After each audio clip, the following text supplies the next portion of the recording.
Les amis, j'espère que vous allez bien. Bienvenue, voilà, bienvenue. Vous avez vu juste avant que j'arrive. Nouvel espace vidéo, nouveau bureau. On va beaucoup discuter dans cette vidéo. On est ensemble pour la FAQ 2023. Tous les ans, au même moment, début août, je vous fais une petite FAQ. Je réponds aux questions. Je fais une sorte de petite mise à jour un peu de ce qui se passe, de comment je ressens un peu les contenus, et puis des fois je prends des questions un peu random sur des pairs, etc. C'est le moment posé de l'année où on discute un peu ensemble, et je vous fais un gros point sur un peu la situation de la chaîne, qu'est-ce que je prévois, qu'est-ce que j'ai aimé, qu'est-ce que j'ai moins aimé, et on va aussi parler de Goodkid, ma marque de vêtements, parce qu'il y a pas mal de trucs à dire là-dessus. Déjà en vrai, bienvenue, parce que comme vous le voyez, mon espace vidéo n'est plus ce qu'il était avant. J'ai déménagé, voilà, j'ai déménagé, pas moi personnellement, je vis toujours à la maison où vous voyez les vidéos avant, mais maintenant j'ai un bureau vraiment destiné que à travailler pour le coup. C'est vrai que ça a été une bonne chose pour moi de pouvoir prendre la maison que j'ai pris il y a 2 ans, faire une petite équipe avec moi, commencer à bosser mes contenus et tout en même temps, en fait, à la fois vivre dans cette maison, travailler dans cette maison. C'était un choix qui était rentable. C'était une certaine sécurité pour moi.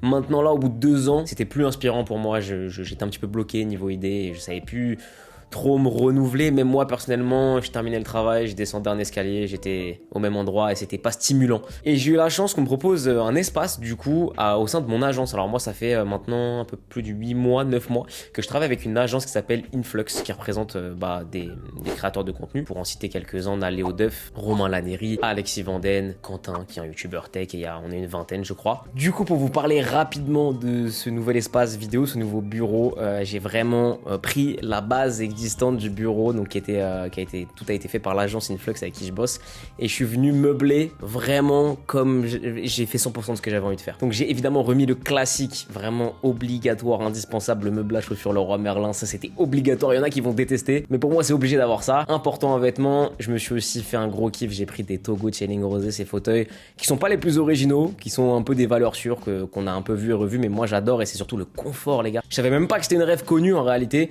Je me suis posé dedans. Je me suis dit, c'est quoi ce poulet, comme on dit, hein, c'est quoi cette dinguerie?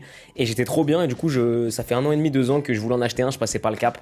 Et là, j'ai eu de la chance, j'ai trouvé une paire vraiment trop bien dedans, une petite table avec une ou deux bougies, un petit plateau, voilà, histoire de faire en sorte que ce soit sympa. Et surtout aussi, j'ai décoré la niche murale, enfin, c'est vraiment comme une bibliothèque murale faite sur mesure, qui était déjà là. Ça, je l'ai utilisé pour meubler un peu comme je voulais, on va dire, enfin, décorer surtout un peu comme je voulais.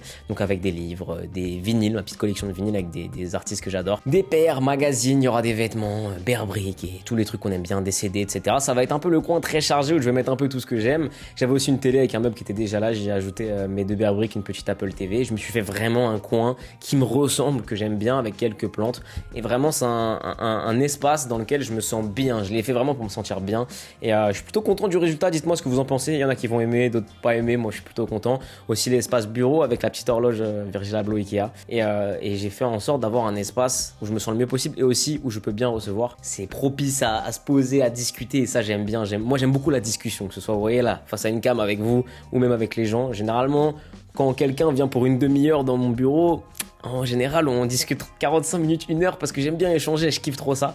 Donc je voulais faire aussi un espace qui était chaleureux et qui donnait envie aux personnes de venir, qui était assez accueillant, et je pense que j'ai plutôt réussi, je suis vraiment content. La mise au point est faite, maintenant on commence avec la première question. La première question, elle nous vient de Maë, elle me demande comment ça va niveau santé mentale. Alors c'est assez marrant parce que c'est un sujet, tout ce qui est santé mentale et comment vont les créateurs de contenu. Ça c'est quand même un peu ouvert d'esprit il n'y a pas si longtemps. Et on me demande quand même beaucoup plus souvent est-ce que ça va. Très compliqué pour moi de dire que ça va pas, parce que j'ai un peu la vie dont beaucoup de gens rêvent. Je travaille pour moi, je suis youtubeur à plein temps, créateur de contenu. Je travaille avec des marques, je développe des trucs, je travaille entre guillemets où je veux, quand je veux, si on peut dire ça comme ça. Ouais, franchement ça va, je suis content, surtout que là j'ai un peu ce nouveau départ qui vient me donner plein de nouvelles idées, plein de nouvelles envies aussi. Maintenant, je vais pas vous cacher qu'il y a eu des moments un peu compliqués ces 2 dernières années, et surtout avec le projet Goodkid qui était ma marque de vêtements. J'ai le regret de vous annoncer les amis que la marque de vêtements Goodkid ne va pas être continuée. Les produits qu'on a sortis il y a maintenant 4 mois sont les derniers de la marque pour l'instant. Peut-être qu'un jour ce sera relancé, mais en tout cas là pendant 1 an sûr et certain il y aura rien. Peut-être que je reviendrai avec un autre projet textile un jour, je sais pas, on verra bien. Mais ouais, ça m'a fatigué. J'ai eu envie de développer une marque de vêtements parce que il y a quelques années, je trouvais pas assez des rêves qui m'allaient et qui en même temps étaient assez abordables pour moi. Je voulais créer créé un espèce de juste milieu entre des créations que je voulais faire, un certain côté abordable, des prix que j'ai réussi à tenir malgré le fait que je payais les pièces super chères. Tout était made in Portugal. Et ça a fait partie déjà des premiers points compliqués, c'est qu'en gros, le niveau d'exigence que j'ai voulu y mettre, simplement, j'avais pas les moyens financiers de le faire. Parce que sur les produits, je margeais pas assez. Citadium a voulu avoir la marque. C'est assez fou quand même, au premier drop, que Citadium vienne à moi pour me proposer ça. Mais en fait, quand je regardais, je crois que si je vendais quelque chose comme 100 000 euros de produit, il me restait 10 000 euros à la fin. Je margeais pas assez. Et le problème, c'est que ça additionné à des gros soucis de production que j'ai. Et ça a été très compliqué parce que du coup, moi, j'avais toute une structure à faire tourner autour de ça. J'avais quelqu'un qui était salarié, Nico. Et c'était compliqué, quoi, parce qu'au bout d'un moment, en fait, quand il y a des attentes financières, t'as pas forcément le droit à l'erreur. Mais globalement, j'ai plusieurs produits sur des gros stocks qui n'ont pas été conformes à ce que je voulais. Il y avait des choses qui n'allaient pas niveau sizing. Certains qui ont commandé des t-shirts, par exemple, les ont reçus une taille trop petite. Ça, voilà, c'est un truc qui m'a rendu fou. Je recevais toujours mes pièces en retard. Je devais écraser les temps de communication parce qu'il y a des pièces que je devais sortir à un moment donné, sinon après c'était trop tard. Et franchement, c'était compliqué parce que j'adore créer des vêtements, mais la gestion de ma marque a été vraiment, très compliquée et ça m'a pourri la vie. Donc à un moment, je me suis dit, bon bah, tu sais quoi, arrête en fait. Et du coup, j'ai mis fin au projet Good Kid pour l'instant, simplement parce que peut-être c'était pas le bon timing, peut-être que j'ai pas tout mis en œuvre pour que ça fonctionne assez bien. Ce qui est fou, ce qui est dommage, c'est qu'on vendait bien. On a vendu quand même pas mal. Je crois qu'on a vendu pas loin en tout 3000 produits, 2500, j'ai pas fait le compte. Ce qui est pas mal quand même pour le si peu qu'on a drop. Et sachez qu'on avait créé beaucoup de choses, parce que là, vous avez vu des trucs assez simples et basiques. Mais on avait créé pas mal de collections qui étaient très cool. Une collection baseball, football. Il y a plein de trucs. En attendant, j'ai quand même plusieurs marques qui sont venues à moi récemment pour que je puisse les aider à concevoir leurs produits, à faire leur stratégie de communication. Donc c'est vraiment un rôle de consultant là. Donc pour l'instant, je me contenterai de ça. Je sais qu'il y en a beaucoup qui vont être déçus de ça. Mais malheureusement, il y a un moment, je suis obligé de penser plus à moi. Et là, en pensant plus à moi, la décision, c'était de me dire, bon, termine proprement ce projet et tu relanceras peut-être un jour un projet textile si j'ai beaucoup plus de moyens à investir. Donc ça va, j'ai quand même géré, mais c'était compliqué franchement. T'as fait quoi comme étude? J'espère que je vais passer dans la vidéo. Continue, t'es le boss. Merci beaucoup. Alors, il y a un petit truc vite fait sur lequel je vais revenir. Souvent, on me dit t'es le boss. Moi, je pense qu'il n'y a aucun boss. Je pense qu'il y a différentes personnes qui font différents types de contenu et je pense pas qu'il y a un boss de YouTube. Mais en tout cas, si je suis ton boss, entre guillemets, bah merci beaucoup, ça me fait plaisir. J'ai fait du coup, comme tout le monde, je suis allé au collège, j'ai eu mon brevet. Ensuite, j'ai eu un bac L littéraire qui a été un choix pour moi parce que je parlais très bien anglais et du coup, c'était simple. Je crois que j'avais 2 spécialités anglaises et du coup, mon anglais était coef 9, je crois. Donc en fait, j'ai eu 16 en anglais au bac, donc en fait ça m'a eu la moitié de mon bac peut-être. Ensuite j'ai fait un DUT-TC technique de commercialisation, puis un bachelor, donc bac plus 3 en digital marketing e-commerce, puis un master, donc master 1 bac plus 4 digital marketing e-commerce. Après j'ai arrêté parce que vous étiez là nombreux à regarder mes vidéos et je me suis dit, mon gars, si tu rates le coche maintenant, si tu rates le train, il va peut-être pas repasser une deuxième fois. Donc j'ai arrêté au master 1, un master 1 qui était diplômant, et je suis parti un peu faire ma vie et t'as fait pour moi quoi.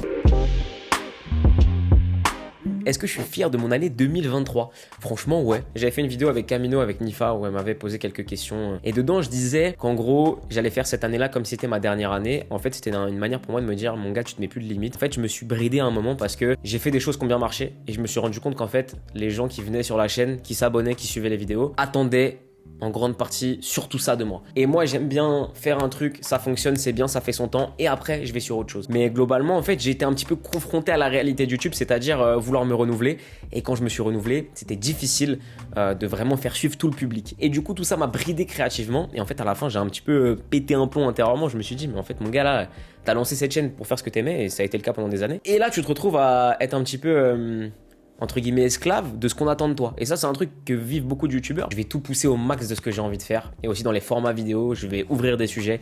Je vais parler surtout de marques qui m'inspirent, de choses qui m'inspirent, d'artistes qui m'inspirent. Des fois, il y a je vous spoil pas des sujets, mais il y a des sujets, c'est ni dans la musique, ni dans la sape, ni dans la sneakers. Mais c'est des profils que je trouve hyper inspirants, dont j'ai envie de parler, aller à la rencontre des gens. Moi, je vais construire ça avec la même intensité, la même rigueur que j'ai toujours fait. Donc pour moi, ça va vous plaire. Je vois pas comment ça peut pas être intéressant. Il y a peut-être des moments où j'ai eu des pics, voilà, par-ci, par-là. Et encore, j'ai de la chance, ça fait 8 ans que ma chaîne existe. Et aujourd'hui, c'est l'anniversaire d'ailleurs. Je souhaite un bon anniversaire à ma chaîne YouTube, parce que ma chaîne YouTube aujourd'hui fête ses 8 ans. Donc on verra bien, mais en tout cas, vous allez voir plein de nouvelles choses. Et je pense qu'on va s'amuser de ouf pour la suite de l'année 2023, parce qu'on est à tout juste un peu plus de la moitié en réalité. Pour moi, c'est quoi la paire de l'année? Alors si je dois parler personnellement, je dirais la New Balance 860 V2 avec émélion d'or, la verte. Moi j'ai vraiment eu un coup de cœur de fou malade. Après si je dois parler purement objectivement, pour moi j'irais peut-être pas vers la paire de l'année, mais je trouve que ce qui s'est dessiné cette année, c'était le retour de la paire un peu des années 2000, type skate shoes très large. La Campus m'a choqué, je pensais pas qu'elle allait autant touché de personnes. La Samba, en réalité aussi, c'est une des paires de l'année, même si moi ça me parle pas. Plus Adidas, ça fait vraiment une très belle année quand on regarde, parce que c'est des produits qui sont pas forcément hype de base. Il n'y a pas une collaboration qui a vraiment explosé par rapport à l'autre, pourtant ça fait partie des top ventes aujourd'hui. Donc je pense que la tendance vraiment skate shoes très large, c'est vraiment ce qu'on retiendra de cette période-là. D'un point de vue subjectif, moi, 860 V2 de chez New Balance avec Eméléon d'or, petite pépite, mais trop cher pour que je l'achète là. J'ai lu Canas qui me demande les projets à venir, taf, équipe, etc. pour la rentrée. Malheureusement, l'équipe que j'avais montée donc à la maison, pour ceux qui ont suivi, donc on était 4 au début, on a terminé à 3.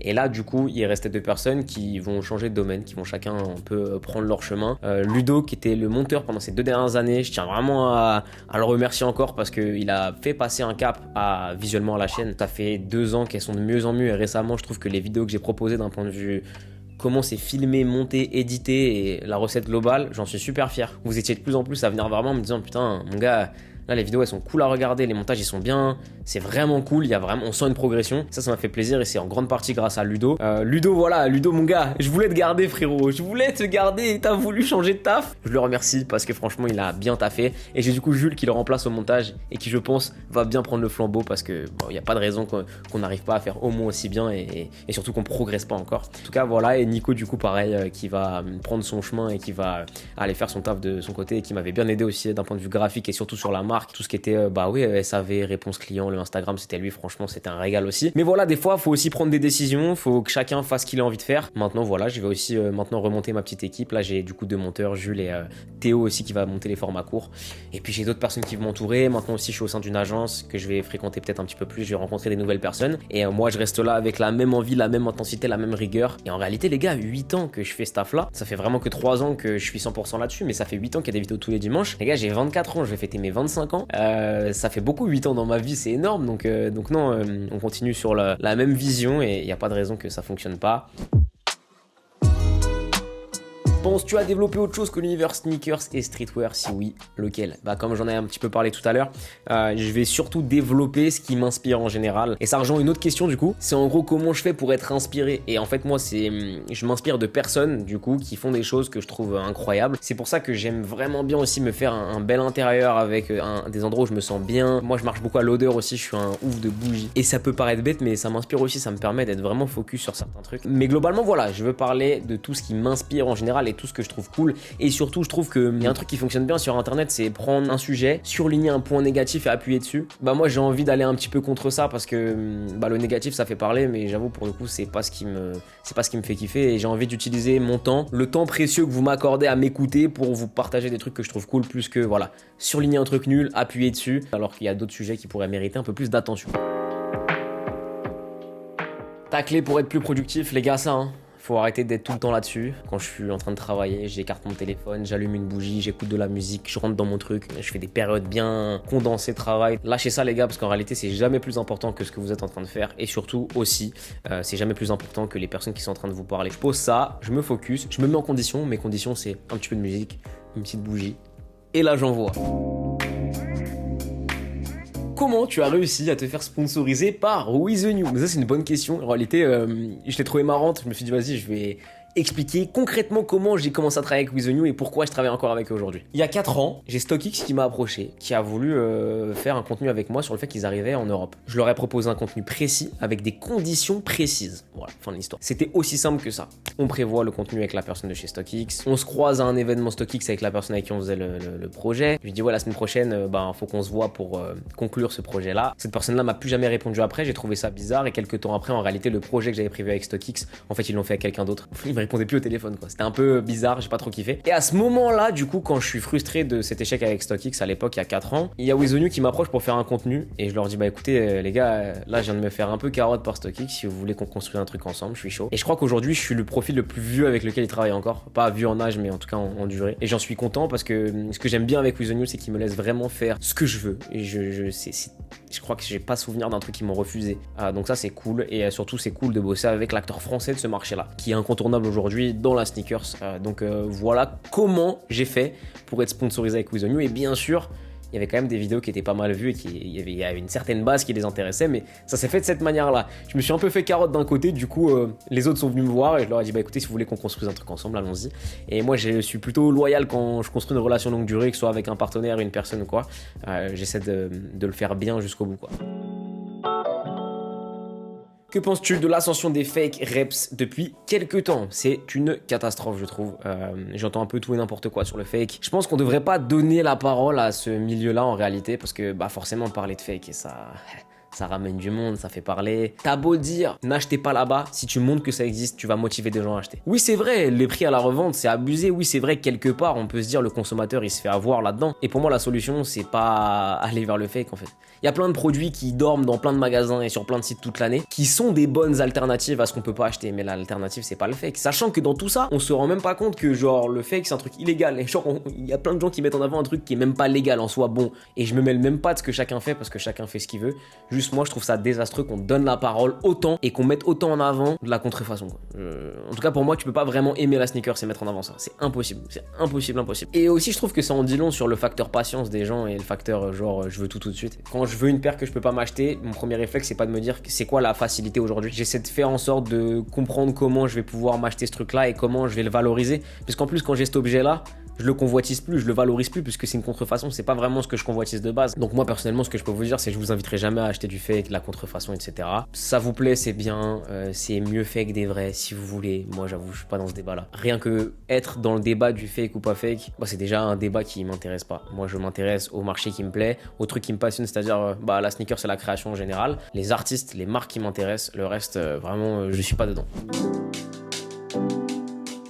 Enfin, on conclut par une question, qu'est-ce que tu aimes le plus dans ton métier? J'ai l'impression d'être architecte de quelque chose, c'est-à-dire que l'idée me vient, je la construis, je fais les finitions, je le poste, j'ai les retours, et en fait je suis parti d'une petite idée dans ma tête à un truc construit qui vit sur internet et qui divertit les gens. Et ça, vraiment je kiffe. Et aussi le fait de pas avoir à me lever à 6h du matin tous les matins.